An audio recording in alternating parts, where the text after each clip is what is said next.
Hey there, this is John Henny, and on today's vocal tip, I want to talk about the two elements you need to create a memorable vocal performance.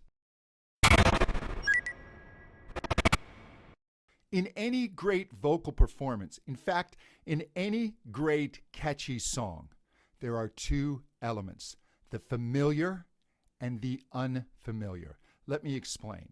If your vocal performance or a song is all familiar information, it quickly becomes dull.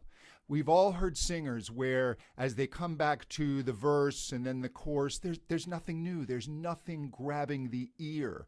In songwriting, it would be like covering Three Blind Mice. Nobody cares because it's too familiar. It's too predictable. But if it's all unfamiliar, if it's unpredictable, and we've heard this where a singer goes to cover a song and right off the bat, they've wandered away from the melody wildly. It's almost unrecognizable.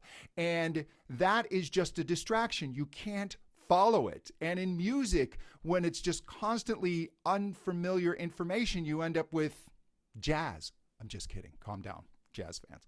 I love jazz. But, pop music, you have to have this familiar and unfamiliar element.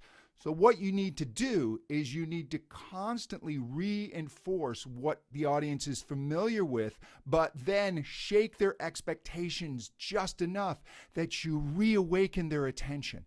We are all constantly being dragged away by thought, being distracted, and your listeners are no different. There are constant distractions around them. So you need to give that new information to reawaken their interest and keep them focused on your vocal performance. Hey, for more vocal tips, visit my website, johnhenny.com, and subscribe to my podcast, The Intelligent Vocalist. If you like these tips, you'll love my podcast.